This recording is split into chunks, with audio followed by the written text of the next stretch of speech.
সুপ্রভাত বন্ধুরা, সবাই কেমন আছেন? আশা করি সবাই খুব ভালো আছেন। আর শম্পা ব্লগে আপনাদের সবাইকে স্বাগত। আর আমি এখন রান্নাঘরে চলে এসেছি। রান্নাঘরের বাইরে দেখুন, জানালা দিয়ে বড় একটা নিম গাছ দেখা যাচ্ছে, যেটা আমার দোতলা অবধি চলে এসছে। আর পাশে একটা বাড়ি হচ্ছে। আর কি সুন্দর সকালবেলা আকাশটা দেখাচ্ছে, ফ্রেশ, পুরো পরিষ্কার রয়েছে। ভালোই দেখাচ্ছে, মনে হচ্ছে বৃষ্টি হওয়ার কোনো সম্ভাবনা নেই। তো আমি চলে এসেছি রান্নাঘরে, কি রান্না করব সেইটার জন্য। তো বর সকালবেলা বললো সুজি খাবে, ঝাল সুজি, কিন্তু এসে দেখলাম রান্নাঘরে লঙ্কাই নেই। তাহলে কি করে ঝাল সুজি বানাবো? তবুও দেখছি কি করে বানানো যায়।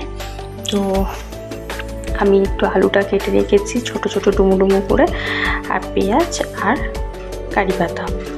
তো চলো চট করে স্টার্ট করে দিই।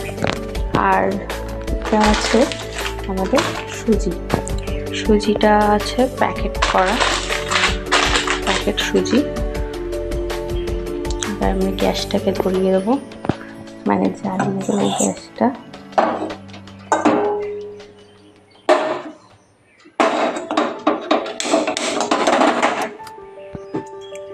আর এখন কড়াইটা গরম হয়ে গেছে, একটু তেল দিয়ে দেবো অল্প পরিমাণে।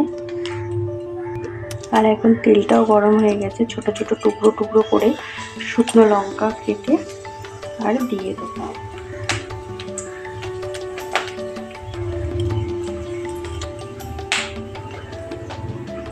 এর মধ্যে দিয়ে দেবো এখন পেঁয়াজটা কুচি।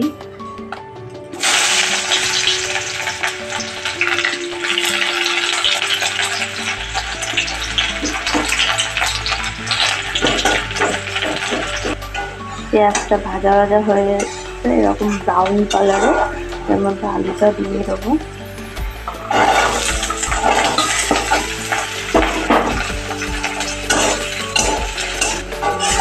আলুটা একটু ভাজা ভাজা হয়ে আসছে,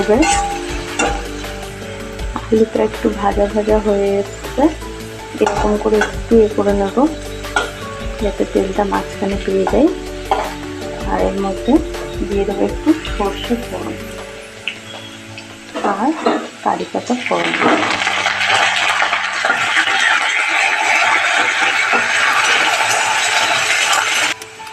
এবার এর মধ্যে দিয়ে দেবো একটু সামান্য লঙ্কার গুঁড়ো, যাতে একটু ঝাল ঝাল হবে।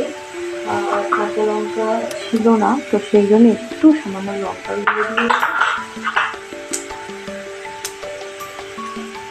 আর কারি পাতা দিলে একটা সুন্দর ফ্লেভার আছে। এর মধ্যে আমি সুজিটা দিয়ে দেবো, সুজিটা ওপর থেকে দিয়ে দেবো, একটু ভাজা ভাজা করতে হবে। সুজিটা ওপর থেকে একটু দিয়ে দেবো, এরকম ভাবে দিয়ে একটু ভাজা ভাজা করে নেবো তেলের সাথে। আর সুজিটা ভাজা ভাজা হয়ে গেছে, একটু লবণ দিয়ে দেবো অল্প করে, বেশি দেবো না লবণ, অল্প সামান্য লবণ দিয়ে একটু নেড়ে ভেজে নেবো। এবারে একটু জল ঢেলে দেবো অল্প করে।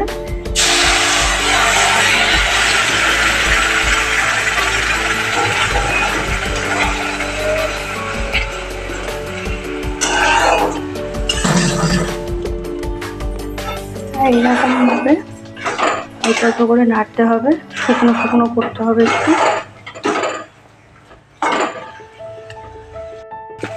আর এখন পুরো কমপ্লিট হয়ে গেছে, একটু ধুলো ধুলো হয়ে গেছে, পুরো কমপ্লিট হয়ে গেছে। এখন এটাকে নামিয়ে দেবো। এটা বড়দের খাবার হিসেবেও খুব ভালো, হেলদি খাবার। আর বাচ্চাদের জন্য টিফিনের জন্য স্কুলে ও অনেক হেলদি খাবার আছে। এটা খুব ভালো, ঠান্ডা হয়ে গেলে এটা আরও বেশি ভালো লাগবে।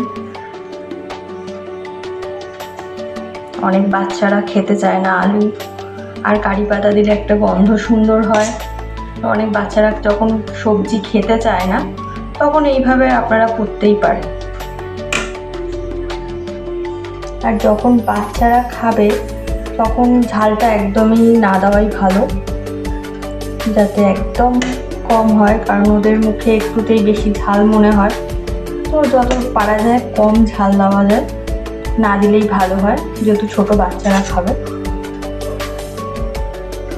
এই রেসিপিটা খুব তাড়াতাড়ি বানিয়ে নেওয়া যায়, খুব সহজেই।